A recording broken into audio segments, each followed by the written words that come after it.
Our environment means जो हमारे आसपास हमारे सराउंडिंग में इन्वॉल्व है, लाइक प्लांट्स, एनिमल्स, कोई भी लिविंग या नॉन लिविंग थिंग्स हमारे आसपास जो होते हैं, वो सबको हम इन्वायरमेंट में कंसीडर करते हैं। सबसे पहले हमारे पास इन्वायरमेंट में क्या आता है, हमारा इकोसिस्टम। इकोसिस्टम क्या है? बेसिकली इकोसिस्टम क्या होता है, जहाँ पे हमारी नेचर जो होती है प्रॉपर तरीके से वर्क करती है, जहाँ पे लिविंग ऑर्गेनिजम्स जो होते हैं आपस में इंटरेक्ट करते हैं। इंटरेक्ट का मतलब होता है जैसे कि फॉर एग्जांपल कि जैसे कि प्लांट्स हैं, प्लांट्स आपस में एनिमल साथ इंटरेक्ट करते हैं, वो चीज़ है हमारे पास। अब वो कहते हैं जो इकोसिस्टम होता है बेसिकली टू टाइप्स का होता है, natural ecosystem and artificial ecosystem. Natural ecosystem कौन सा होता है? An ecosystem which exists in nature on its own without any human interference is called natural ecosystem. वो वाला इकोसिस्टम जहाँ पे ह्यूमन इंटरफेरेंस बिल्कुल भी नहीं होती है, जैसे कि फॉर एग्जांपल फॉरेस्ट वगैरह, वहाँ पे ह्यूमन इंटरफेरेंस बहुत कम होती है, वहाँ पे हम पेड़ वगैरह बहुत कम कट करते हैं, तो हम उसको कह सकते हैं नेचुरल इकोसिस्टम। वो कहते हैं वो बेसिकली वहाँ का जितना भी रहन सहन होता है वो वहीं के जो जानवर वगैरह होते हैं उन्हीं के ऊपर डिपेंड करते हैं। नेक्स्ट आता है आर्टिफिशियल इकोसिस्टम। आर्टिफिशियल इकोसिस्टम क्या होता है? बेसिकली एन इकोसिस्टम जो बेसिकली ह्यूमंस के द्वारा क्रिएट किया जाता है, या जिसको हम मैन मेड और ह्यूमन मेड भी बोल देते हैं। वो कहता है ये जो इकोसिस्टम होता है does not possess a self regulating mechanism, aquarium, botanical gardens, park, field, crops etcetera, artificial ecosystem. Basically जो इकोसिस्टम, जो हम लोग आर्टिफिशियल इकोसिस्टम की बात कर रहे हैं, ये हमारे खुद के द्वारा पोजेस नहीं किए गए हैं, बल्कि हमने इनको कहाँ से लिए? हमने इनको पार्क्स वगैरह में मतलब कन्वर्ट कर दिया, एक्वेरियम्स में, बोटेनिकल गार्डन्स के अंदर, वो सब चीज़ें हैं। तो जो बेसिक डिफरेंस है नेचुरल और आर्टिफिशियल के अंदर, जो नेचुरल होते हैं उसमें ह्यूमन इंटरफेरेंस बिल्कुल भी नहीं होते, जो एज इट इज़ का एज इट इज़ जो हमें नेचर प्रोवाइड करते हैं वो वैसे ही रहता है। बट आर्टिफिशियल में क्या होता है, हम उनकी कटाई वगैरह करके अपनी कन्वीनियंसी के अकॉर्डिंग हम उसको कन्वर्ट कर देते हैं। This is called artificial ecosystem. Next है हमारे पास components of ecosystem. Components of ecosystem का मतलब क्या होता है? कंपोनेंट्स का मतलब होता है पार्ट। अब जो हमारा इन्वायरमेंट है, हमारा जो इन्वायरमेंट का उसके अलग अलग पार्ट्स कौन कौन से हैं, या हम कह सकते हैं हमारा जो इकोसिस्टम है उसके अलग अलग पार्ट कौन कौन से। बेसिकली इन्वायरमेंट और इकोसिस्टम में कोई खास फर्क नहीं है। इकोसिस्टम के अंदर हम सभी के सभी लिविंग ऑर्गेनिजम्स की ही बात करते हैं, ठीक है। अब वो क्या कह रहे हैं, इकोसिस्टम बायोटिक कंपोनेंट्स कौन से होते हैं? This include all living organisms present in the ecosystem, that is plants, animals including humans and micro organism. Biotic कौन से होते हैं? जो बेसिकली लिविंग थिंग्स से रिलेट करते हैं, लिविंग ऑर्गेनिजम्स से रिलेट करते हैं, जैसे कि plants, animals, humans and micro organism. इसको हम क्या बोलते हैं? Biotic components. बायोटिक कंपोनेंट्स जो होते हैं बेसिकली दो चीज़ों में आगे डिवाइडेड है, प्रोड्यूसर्स एंड कंज्यूमर्स। अब then now we just need to know कि प्रोड्यूसर्स कौन होते हैं। प्रोड्यूसर्स आर दोज जो अपना खाना प्रिपेयर करते हैं और अपना खाना प्रिपेयर करके दूसरों को भी देते हैं, सिंपल भाषा के अंदर। जैसे कि हम लोग बोलते हैं ना, who is the producer of this product. इस मतलब कोई भी पर्टिकुलर प्रोडक्ट ले लो, उसका प्रोड्यूसर कौन है, मतलब कि वो चीज़ को किसने बनाया है। वैसे वो कहता है जो ऑर्गेनिजम्स है जो अपना खाना खुद प्रिपेयर करते हैं by the process of photosynthesis, उसको हम क्या बोलते हैं? प्रोड्यूसर्स बोलते हैं। और उसको हम लोग, और जो ऑर्गेनिजम्स होते हैं उसको हम क्या कहते हैं? ऑटोट्रोप। वो कहता है जैसे कि example green plants, blue green algae and certain bacteria are called autotrophs और प्रोड्यूसर्स, ठीक है, जो अपना खाना खुद से प्रिपेयर करते हैं और जो दूसरों को भी खाना प्रोवाइड करते हैं। नेक्स्ट आता है हमारे पास कंज्यूमर्स। कंज्यूमर्स कौन होते हैं? जो खाना कंज्यूम करते हैं। फॉर एग्जांपल हम human beings and animals also, हम लोग अपने खाने के लिए प्लांट्स पे भी डिपेंड है एज वेल एज एनिमल्स पे भी। सॉरी। जो वेजिटेरियन होते हैं वो बेसिकली प्लांट्स वगैरह पे डिपेंड होते हैं, ठीक है। और जो नॉन वेजिटेरियन होते हैं एज यू नो दैट वो अपने अपने खाने के लिए एनिमल्स वगैरह के ऊपर डिपेंड होते हैं। अब उसने हमें क्या बोला, जो हमारे पास कंज्यूमर्स की कैटेगरी होते हैं वो आगे हमारे पास 4 काइंड्स के अंदर डिवाइडेड होती है, ये समझना बहुत जरूरी है। जैसे कि पहला है हार्बीवोरस। हार्बीवोरस कौन से होते हैं? ये वो वाले एनिमल्स होते हैं जो बेसिकली डायरेक्टली अपने खाने के लिए, अपनी खाने पीने के लिए प्लांट्स के ऊपर डिपेंड करते हैं, मतलब जो सिर्फ वेजिटेरियन होते हैं और प्लांट्स के ऊपर ही ओनली डिपेंड होते हैं, दैट इज कॉल्ड हर्बीवोरस। जैसे कि उसके अंदर एग्जांपल आ गए एनिमल्स जैसे कि जैब्रा, गोट, हॉर्स, शिप, ये काऊ, ये सब क्या है? बेसिकली हर्बीवोरस एनिमल्स है जो अपने खाने पीने के लिए प्लांट्स के ऊपर डिपेंड करते हैं। नेक्स्ट आता है हमारे पास carnivore. These are the animal that eat only flesh of other animals, that mean जो अदर एनिमल्स का सिर्फ मांस खाते हैं उसको हम क्या बोलते हैं? कार्निवोरस। अब इसके अंदर हमारे पास इनको हम लोग सेकंड ऑर्डर कंज्यूमर्स भी बोलते हैं, ठीक है। इसके अंदर हमारे पास लायंस, हॉक्स, वुल्स ये सब प्रेजेंट होते हैं।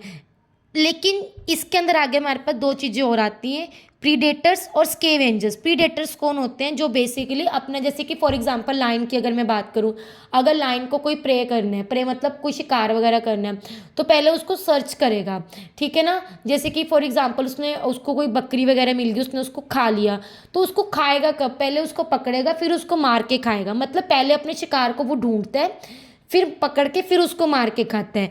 लेकिन स्केवेंजर्स कौन से होते हैं? जो मरे हुए जानवरों को भी खा लेते हैं। जो बेसिक डिफरेंस, देख दोबारा बता रही हूँ, कार्निवोरस दो तरह से होते हैं। एक होते हैं हमारे पास प्रीडेटर्स, दूसरे होते हैं स्केवेंजर्स। प्रीडेटर्स क्या होते हैं? जो पहले पकड़ते हैं फिर मारते हैं, मतलब अगर वो जिंदा भी हो तब भी उसको मतलब लगा रह लेते हैं। लेकिन स्केवेंजर्स कौन से? तो जो डेड खाते हैं, जो मरे हुए हैं उनको खा लेते हैं, ठीक है। नेक्स्ट आता है हमारे पास omnivores. These are the animal that feed on both plants and animals. अब ओमनिवर्स कौन से होते हैं? जो बेसिकली प्लांट्स और एनिमल्स दोनों को खाते हैं, ठीक है। नेक्स्ट हमारे पास आते हैं यहाँ पे पैरासाइट्स। पैरासाइट्स कौन से होते हैं? ये वो वाले ऑर्गेनिजम्स होते हैं जो बेसिकली आउटसाइड और इनसाइड द बॉडी होते हैं, या हम लोग ये कह सकते हैं ये हमारे जो ये वाले जो ऑर्गेनिजम्स होते हैं ये हमारी बॉडी से ही न्यूट्रिशन वगैरह जो होता है वो लेते हैं। मतलब जो हमें नज़र नहीं आते, we are not able to see them properly, but ये होते हैं, ठीक है। जैसे कि लीच, प्लाज्मोडियम, बहुत छोटे छोटे होते हैं जिनको देखना बहुत मुश्किल से, या जैसे कि जो छोटे छोटे बैक्टीरियाज हमें मिट्टी वगैरह में मिल जाते हैं, ये चीज़, ठीक है। नेक्स्ट है हमारे पास डीकम्पोजर्स। डीकम्पोजर्स कौन? These are the microorganism that feed upon the dead and decaying organic material. They break down the remains of dead animals and plant to release various substances can be used by other members of the ecosystem. अब देख, पहले हमने biotic components पढ़ा था। Biotic component में पहला हमने पढ़ा था प्रोड्यूसर्स, देन हमने पढ़ा कंज्यूमर, देन है डीकम्पोजर्स। अब डीकम्पोजर्स कौन होते हैं? जो प्लांट्स या एनिमल्स मर जाते हैं, वो वापस, वो कहता है that feed upon the dead and decaying organic matter. They break down the remains of dead animals and plant to release various substances that can be used by other members of the ecosystem. Most bacteria and fungi comes under the category of decomposers. मतलब वो वाले plants और animal जो मरने के बाद जो उनका ऑर्गेनिक मटेरियल होता है बाकी अलग सब्सटेंसेस के अंदर काम आते हैं, दैट इज कॉल्ड डिकम्पोजर्स, ठीक है। They are useful in decomposing waste from the ecosystem. ये किस लिए? देख, अब जब कोई मर जाएगा उसको कीड़े नोच नोच के हम कहते हैं ना खा गए, वो वाले ऑर्गेनिजम्स को हम डिकम्पोजर्स बोलते हैं। जिससे कि क्या होता है, जो हमारी धरती के ऊपर डिकम्पोजिंग वेस्ट होता है वो भी खत्म हो जाता है, ठीक है। नेक्स्ट है हमारे पास, अब बायोटिक में जो हमारे पास तीन तरह के थे, बायोटिक में टोटल हमारे पास तीन तरह थे, producers, consumers and decomposers. Repeat कर रही हूँ, प्रोड्यूसर्स आर दोस्त जो अपना खाना खुद प्रोड्यूस करते हैं, कंज्यूमर्स आर दोस्त जो अपने खाने के लिए दूसरों पर डिपेंड रहते हैं, डीकम्पोजर्स आर दोस्त जो मरने के बाद किसी और को मतलब न्यूट्रिशन वगैरह प्रोवाइड करते हैं, मतलब कि अलग अलग सब्सटेंसेस को ऑर्गेनिक मटेरियल प्रोवाइड करते हैं, ठीक है। नेक्स्ट आता है हमारे पास अबायोटिक कंपोनेंट्स। अब बायोटिक और अबायोटिक से क्लियर हो रहे हैं। अबायोटिक आर दो जो बेसिकली नॉन लिविंग थिंग से रिलेट करते हैं। वो कहते हैं these are the non-living components on which the living organisms depend. Each abiotic component influences the number of variety of plants and animals present in ecosystem. This in turn influences the biodiversity of area. These components are light, temperature, water and atmospheric gases and wind. Simple भाषा के अंदर abiotic components कौन से होते हैं? जो basically biotic तो नहीं होते, मतलब लिविंग तो नहीं होते, जो सांस वगैरह लेते हैं, बट ये उन जो लिविंग हमारे पास जो बायोटिक कंपोनेंट्स होते हैं उनको आगे बढ़ने में, ग्रोथ करने में, डेवलप करने में हेल्प करते हैं। For example light, temperature, atmospheric gases, wind, water, these are not living. Living कौन से होते हैं? जो सांस वगैरह लेते हैं, इसको हम क्या कहेंगे? Non living. बस ये बायोटिक को आगे ग्रो करने में क्या करते हैं? हेल्प करते हैं। जैसे कि लाइट है, लाइट क्या कहता है? प्राइमरी सोर्स है एनर्जी का इकोसिस्टम को रन करने का। वो कहते हैं जो ग्रीन प्लांट्स होते हैं बेसिकली अपनी जो कहते हैं कि फोटोसिंथेसिस के थ्रू ही वो अपना खाना वगैरह प्रिपेयर करते हैं। टेम्परेचर, अगर हमारे पास एक डिस्टर्ब्ड टेम्परेचर होगा तो ना ही तो हमारे एनिमल्स सर्वाइव कर पाएंगे, ना ही हमारे प्लांट्स सर्वाइव कर पाएंगे। Atmospheric gases, this is the most important part of our circle और इकोसिस्टम। जैसे कि यू नो दैट जो हम ह्यूमन बींग्स होते हैं ऑक्सीजन को इनहेल करते हैं और कार्बन डाइऑक्साइड एक्सहेल करते हैं, बट प्लांट्स क्या करते हैं? कार्बन डाइऑक्साइड को इनहेल करते हैं और ऑक्सीजन को क्या करते हैं? एक्सहेल करते हैं। मतलब कि हम ह्यूमन बींग्स ऑक्सीजन लेकर कार्बन डाइऑक्साइड छोड़ते हैं और हमारी कार्बन डाइऑक्साइड किसके पास जाती है, प्लांट्स के पास। प्लांट्स कार्बन डाइऑक्साइड को लेकर ऑक्सीजन को छोड़ देते हैं। पॉइंट समझ आया यहाँ तक। नेक्स्ट है हमारे पास wind. Wind you know that अगर हवा नहीं होगी तो हवा के बिना प्लांट्स भी हमारे सर्वाइव नहीं कर पाएंगे। वो कहता है it helps in pollination and seed dispersal of some plant.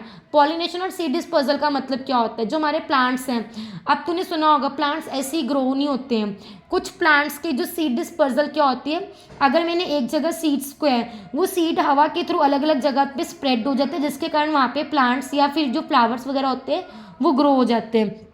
Pollination का भी तूने सुना होगा। पॉलिनेशन जैसे कि कोई भी कोई इंसेक्ट वगैरह जैसे हमारे पास, तो पॉलिनेशन के लिए उसकी भी बहुत ज़्यादा विंड की जरूरत पड़ती है, क्योंकि हवा के थ्रू ही वो चीज़ एक बर्ड से उड़ के दूसरे बर्ड पे जाती है। ठीक है। नेक्स्ट है वाटर। वाटर तो आपको पता ही, वाटर चाहे हम ह्यूमन बींग्स हैं, चाहे एनिमल्स हैं, चाहे प्लांट्स हैं, सबके लिए उतनी ही नेसेसरी है जितनी कि हम सबके लिए। ठीक है।